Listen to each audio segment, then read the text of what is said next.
Short notice पर यहाँ पे मैं आया हूँ और अजमेर ज़िले में कुछ 2-4 कार्यक्रम थे, तो मैं किशनगढ़, पुष्कर और भी अजमेर में आया हूँ।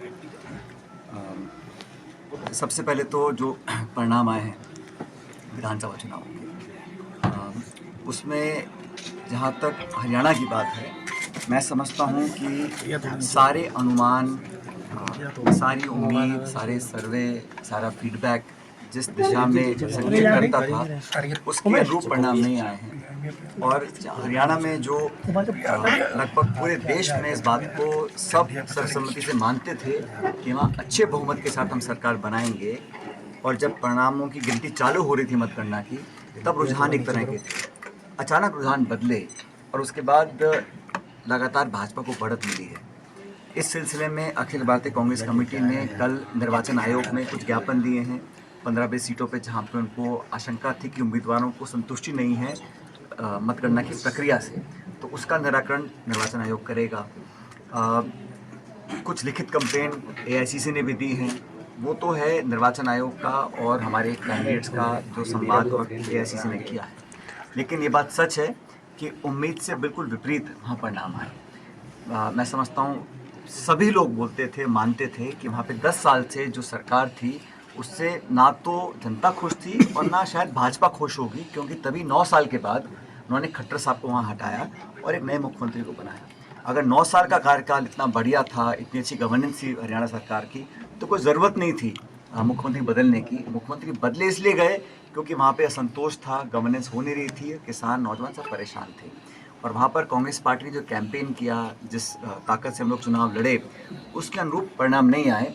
और जैसा राहुल जी ने भी कहा है कि इन परिणामों की हम लोग समीक्षा करेंगे और जो करेक्टिव मेजर्स उठाने उसको उठाएंगे।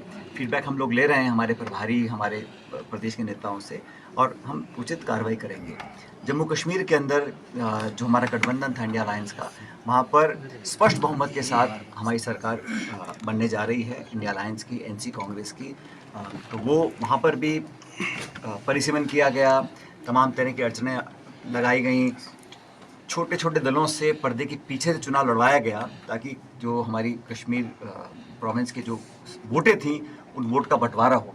लेकिन लोगों ने समझदारी करी और अपना वोट ज़ाहिर नहीं किया, वोट खराब नहीं किया, और हमारे अलायंस को वोट देकर एक स्पष्ट और ऐतिहासिक बहुमत मिला है। मैं उम्मीद करता हूँ कि नई सरकार के गठन के साथ साथ जम्मू कश्मीर में जो एक जमहूरियत को नुकसान पहुँचाने की कोशिश दिल्ली से की गई थी, उसकी भरपाई हो पाएगी, लोगों को रोज़गार मिलेंगे, अमन चैन और फैलेगा। और ख़ासकर जम्मू संभाग में, जहाँ पहले कभी भी आतंकवादी घटनाएं होती नहीं थी, उस जम्मू संभाग में पिछले साल भर में लगातार वहाँ घटनाएं हुई, हमारे बहुत सारे सैनिक शहीद हुए हैं।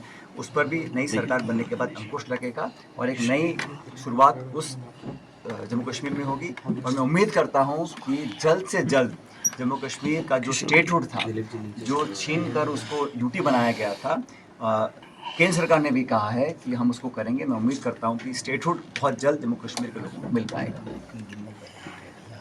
आप बोलो क्या कहना चाहते हैं? हरियाणा चुनाव के बाद आगे राजस्थान में भी 7 सीटों पे चुनाव होने हैं, इसको लेके कांग्रेस में हताशा कि जहाँ तक राजस्थान के संदर्भ की बात है, ये पहली बार हुआ है कि 10 महीने हैं सरकार को बने हुए।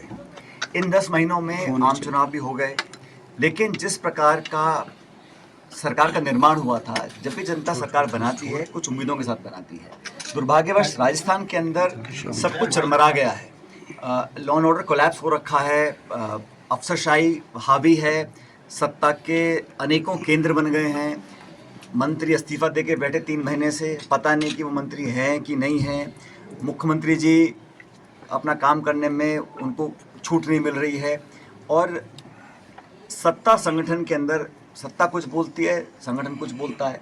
तो जो कन्फ्यूजन हो रहा है उससे लोगों के काम हो नहीं पा रहे हैं। आप ग्रामीण क्षेत्र में जाके देखिए, निर्माण के विकास के जो काम थे लगभग ठप पड़े हैं, बजट आवंटन नहीं हो रहे हैं, फाइनेंशियल स्वीकृति नहीं मिल रही है, जो काम लास्ट गवर्नमेंट ने किए थे उनको भी रोक दिया गया है।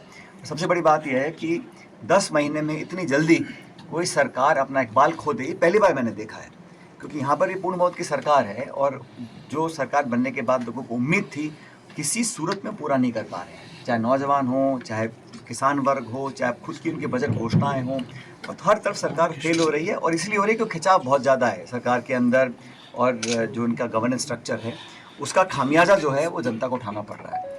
लेकिन जहाँ तक उपचुनाव की बात आपने पूछी है, मैं स्पष्ट करना चाहता हूँ, राजस्थान में जब भी उपचुनाव डिक्लेयर किए जाएंगे, सभी सीटों पे कांग्रेस पार्टी जीतेगी। हम लोगों ने बहुत पहले से अपनी तैयारी कर रखी है और मुझे नहीं लगता कि बहुत ज़्यादा हरियाणा के चुनाव का प्रभाव इन उपचुनाव में पड़ेगा, क्योंकि अलग राज्य है, अलग परिस्थिति में उपचुनाव हो रहा है।